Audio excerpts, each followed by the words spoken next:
लोकसभा के वक्त बोलते थे भैया कि संविधान की हत्या हो जाएगी, लोकतंत्र की हत्या हो जाएगी, आरक्षण समाप्त कर दिया जाएगा अगर तीसरी बार मोदी चुनकर आए।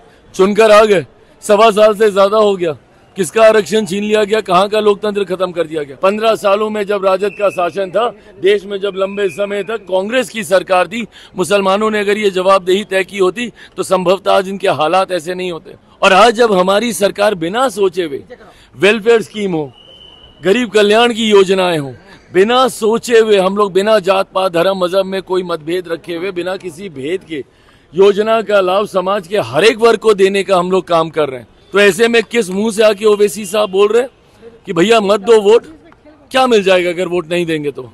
बिहार में भाई क्यों राहुल जी गायब हैं?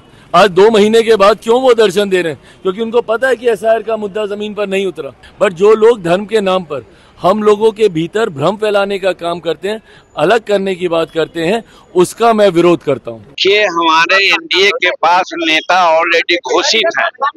हमारा केंद्र में नरेंद्र मोदी जी हैं और बिहार में नीतीश कुमार जी हैं। किसी को कोई इल्यूजन नहीं होना चाहिए। रही बात कि उन लोग नेता और उपनेता जो भी घोषणा किए हैं वो लोग ख्याली पुलाव बना रहे हैं। वो लोग सत्ता में कभी नहीं आने वाले। 84 लाख करोड़ लोगों को जो अनाज दिया जा रहा है उसमें मुसलमान लोग लाभान्वित नहीं है। आज 10,000 लोगों को पैसा दिया जा रहा है, महिलाओं को, उसमें मुसलमान नहीं है। देखिए, इन लोगों ने जिस तरीके से मुसलमानों को अपनी जागीर समझा हुआ है, किस हक से आप बोल रहे हैं कि भाई मुसलमान वोट दे नहीं दे? ये एक व्यक्ति का अपना स्वतंत्र अधिकार है और आप मताधिकार के लिए आप मना कर रहे हैं।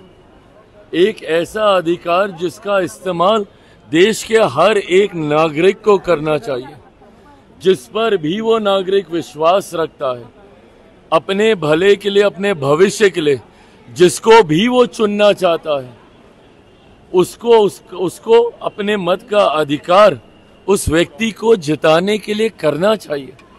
लोकतंत्र में किस तरीके की सोच को बढ़ावा देने का कार्य ओवैसी साहब कर रहे हैं, सिर्फ इसीलिए कि आपकी जीत नहीं होती, सिर्फ इसीलिए कि अगर आपके विधायक जीत के भी आते हैं तो वो आपका साथ छोड़ देते हैं।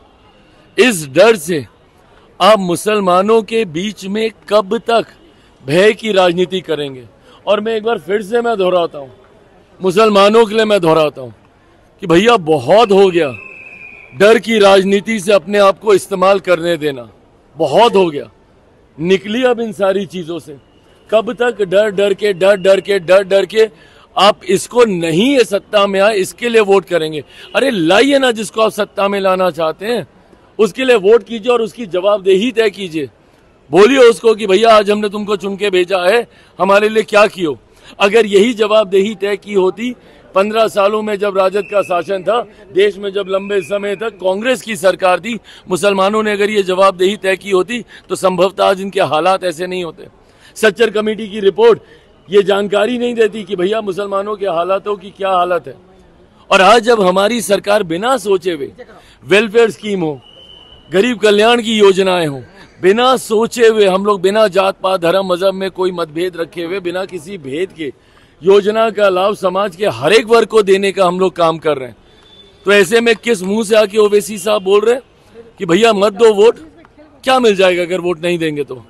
आज की तारीख में कौन सी ऐसी योजना है जिसका लाभ मुसलमान परिवारों को नहीं मिल रहा? घर से लेकर राशन तक, महिलाओं के लिए जितनी योजना है, क्या उसमें किसी तरीके का भेदभाव किया गया? सिर्फ धर्म के नाम पर बांटने की राजनीति ने हमारे प्रदेश को बर्बाद करके रखा हुआ है। और ऐसे नेताओं को सोचना चाहिए कि आप हमारे देश को, हमारे प्रदेश को किस कगार पर लेकर जाना चाह रहे हैं। यहाँ सब एकजुटता की बात कर रहे हैं। मेरी सरकार, हमारी सरकार का मंत्र है सबका साथ, सबका विकास, सबका विश्वास, सबका प्रयास।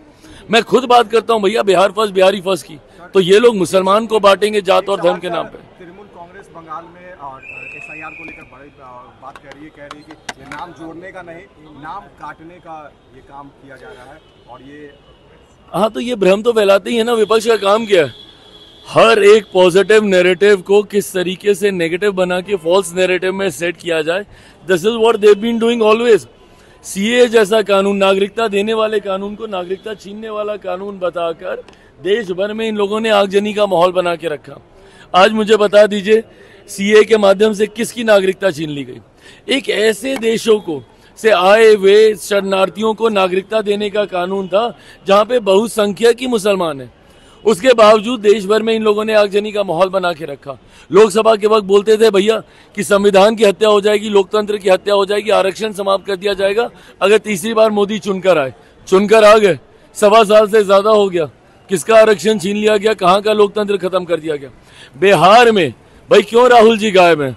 आज 2 महीने के बाद क्यों वो दर्शन दे रहे हैं? क्योंकि उनको पता है कि एसआईआर का मुद्दा जमीन पर नहीं उतरा, कोई इसका असर नहीं पड़ा। अगर ऐसा होता तो हो हल्ला मचता कि नहीं मचता? नागरिक खुद यहाँ पर आकर चिंता जाहिर करते कि नहीं करते कि भैया हमारा नाम कट गया, हमारा नाम कट गया। तो जब बिहार जैसे राज्य में नहीं हुआ, बंगाल में फिर अब यही ममता बनर्जी जी नैरेटिव सेट करने का प्रयास कर रही है।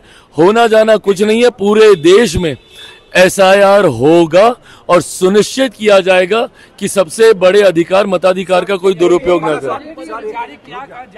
सर एक बड़ा सवाल, बाबूलाल मरांडी सर मुख्यमंत्री झारखंड के हैं, उन्होंने एक बड़ा बात कह दिया, मुसलमान वोट नहीं देते हैं बीजेपी को। मैंने भी चुनाव लड़ा, मैंने इन चीजों को देखा है। वो वैसी जो बात कह रहे हैं, मुसलमान वोट नहीं देते हैं बीजेपी को, बाबूलाल मरांडी जी ने कहा। भाई मुसलमान किसको वोट देता है नहीं देता है चिंता ये नहीं है, पर जब ओवैसी जी कहते हैं कि मुसलमान वोट ना करे, चिंता इस बात की है।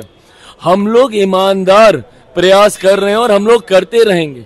सबको साथ लेकर चलने की सोच हमारी है, वो हम करेंगे।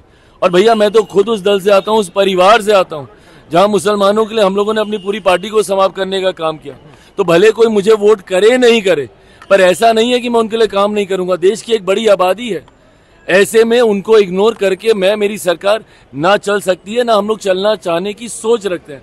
बट जो लोग धर्म के नाम पर हम लोगों के भीतर भ्रम फैलाने का काम करते हैं, अलग करने की बात करते हैं, उसका मैं विरोध करता हूं।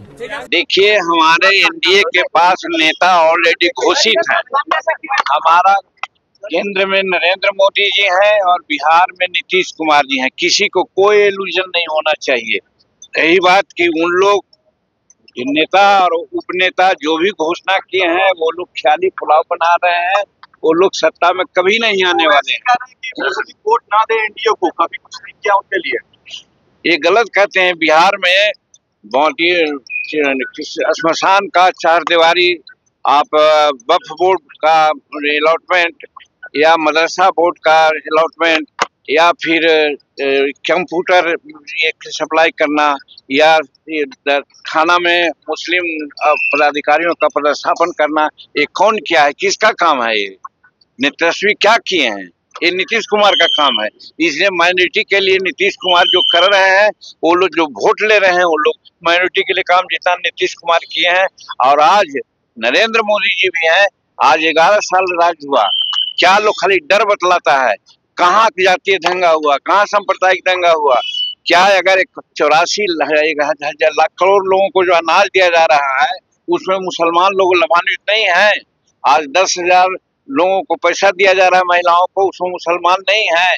वो भाजपा का पैसा नहीं है, तो पैसा लेने वाला ठीक है, वोट देने वाला ठीक नहीं। आपको नहीं लगता कि प्रेस कॉन्फ्रेंस करके नीतीश कुमार को नेता चेहरा घोषित कर देना चाहिए? आपकी राय? कहने की क्या जरूरत नहीं है। कोई कहेगा कि हमको चाय दीजिए, तो कहेगा अलग से कि हमको चीनी दो और हम कर दो, मुख्यमंत्री वही बनेंगे।